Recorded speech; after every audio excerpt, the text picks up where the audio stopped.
Scorpion and Felix. While Karl Marx is today known as a non-fiction author, in his early work he did write some fiction. Scorpion and Felix was an unpublished comedic novel by Marx, said to be partially based on Tristram Shandy.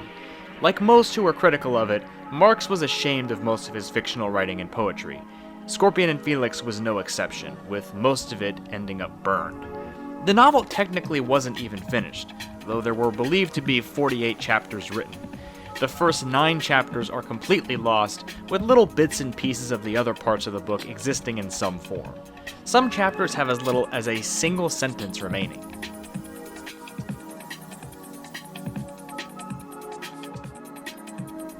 Ape Escape Nicktoons Shorts. In 2004, a series of 3 shorts aired on Nicktoons Network. These shorts were originally from Japan and based on a franchise of platform games for the PlayStation line of consoles. The shorts were aired as part of the Nicktoons Film Festival block, an annual event that used to air on Nicktoons Network. These shorts were confirmed to have aired on that block, as all 3 are listed with the Wikipedia article for Nicktoons Film Festival. Despite this, the 3rd short is nowhere to be found, even as parts 1 and 2 are available on YouTube. The library of Japanese shorts is much more extensive though, and so it's possible that one of the many Japanese shorts out there could have been selected to be the 3rd short and aired on Nicktoons Network.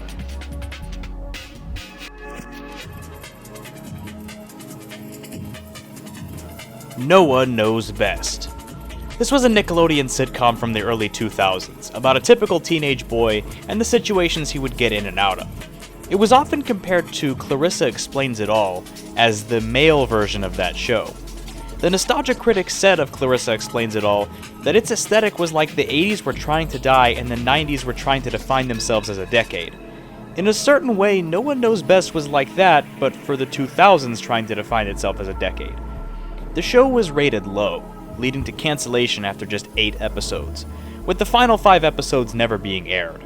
The entire series is found in Russian, but the English versions of certain episodes either are partially lost or entirely lost. Honey? Jeff, this is serious. Why waste a decent curfew on Megan? Here it is a Friday night and she's sitting here watching TV with you? Son, it's deafening. What is? The sound of you digging yourself in deeper. For once, Noah, he's right. Between missing your curfew without an excuse and not even apologizing. And on the road. Don't forget not cleaning your room. Megan, enough.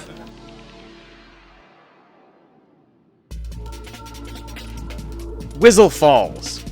This was an NBC pilot that aired in 1983, starring actor William Conrad. It had a bizarre plot, with the protagonist being a journalist who ends up in some fantastical land called Yazoo, which is inhabited by a race of puppets. This pilot was created by none other than Johnny Carson's production company, but would end up being one of Carson's regrets from his career, which was written about in the biography Carson the Magnificent.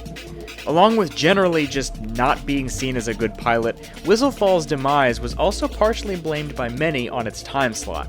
Airing directly after 60 Minutes on a different network was not a recipe for success. Obviously, nothing past the pilot was ever made, and there isn't any publicly available footage of the pilot.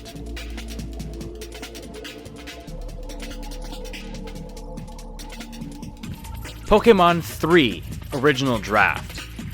When you watch the Pokémon series or play the games, it's natural to wonder why there aren't real-world animals in the Pokémon universe, even as the show sometimes does reference them.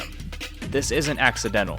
The original idea for the 3rd movie was going to explore this very idea, as the central item in the movie would have been a T-Rex fossil. While Takeshi Shudo spent a lot of time on this premise, it never ended up in the final film, as the producers didn't believe it would be a hit. This means that some scripts and early materials from this version of the movie our lost media will likely never get our hands on.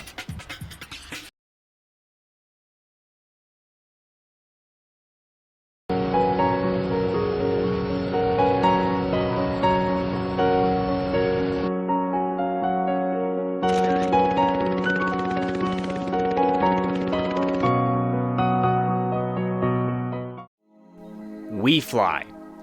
German developer Factor 5 originally envisioned, through their partnership with Nintendo, a Cold War-themed Pilotwings game for the GameCube. This fell through during development, and Factor 5 moved on to developing ports of their Star Wars games for Xbox. These ports never even came out, but the Pilotwings idea was recycled for the Wii. There was even a pair of glasses that tracked head movements planned to be used for the game. Obviously, these never materialized, and neither did WiiFly, after Factor 5 was shut down due to lawsuits, financial issues, and not being able to pay the workers. These issues obviously fed into each other. As far as the fate of WiiFly goes, it was obviously never going to be released in any form, but there's quite a bit of footage and screenshots, and eventually a Pilotwings game did get released for the 3DS after all, so we'll always have that.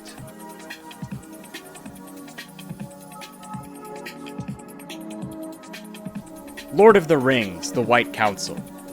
In 2007, Lord of the Rings: The White Council was an RPG set for release on PS3, Xbox 360, and PC. Gameplay-wise, not much is known, as you could choose different races for your character in-game, which would determine the story that would play out. The game was supposed to have a vast world to be explored, which is supported by the many screenshots that have surfaced. The game was said to have management issues, which delayed the release. While it was never formally cancelled by Pandemic Studios, it's presumed to be cancelled since there's been quite a bit of time that's passed, and multiple console generations, with no word on when a release would happen. In addition to the aforementioned screenshots, there's also a bit of test footage available.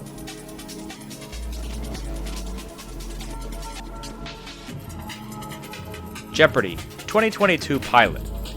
In 2022, Jeopardy was planned to be revived in the British market on ITV. Planned to be hosted by known daytime presenter Richard Madeley, this Jeopardy was, well, Jeopardy. At least, that's what we were led to believe. Multiple sources reported the pilot's recording and subsequent rejection by ITV executives, but that's only part of the story, as in 2024, a version of Jeopardy hosted by Stephen Fry did air with very few changes, if any, to the original version. This suggests one of two things. Either the Madeley version changed many things to the point that the show was unrecognizable, and that's why it was rejected, or it was rejected simply because the execs didn't like Madeley as a host. Whatever the reason, this pilot hasn't been made public and likely never will.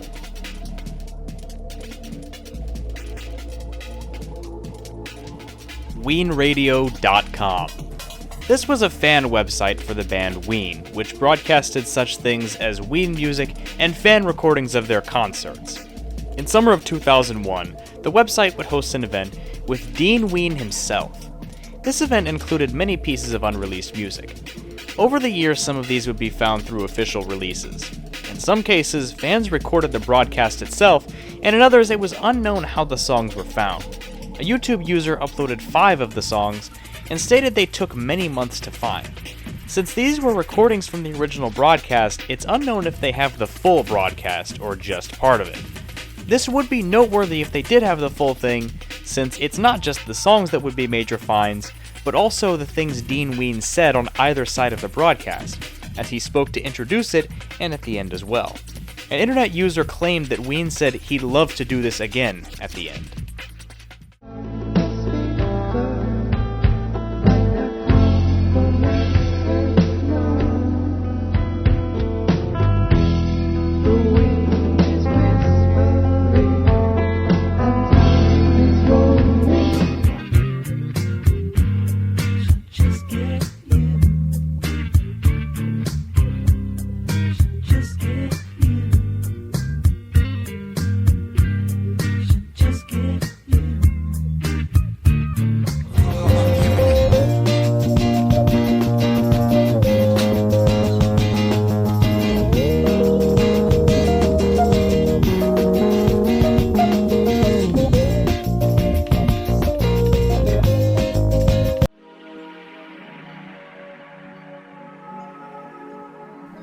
Empress Chung.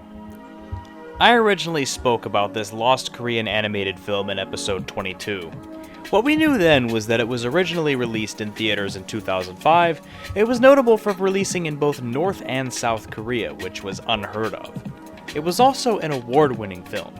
But despite those accolades, the film ended up lost due to no home media release. There was rumored to be a DVD release in North Korea, but this never led anywhere until late 2025. In October, a Yahoo Japan listing containing some marketing materials from the film, as well as a copy of the film, was bought by a YouTuber, and subsequently uploaded on December 31st. The film is now found, and this was one I did not expect to become found.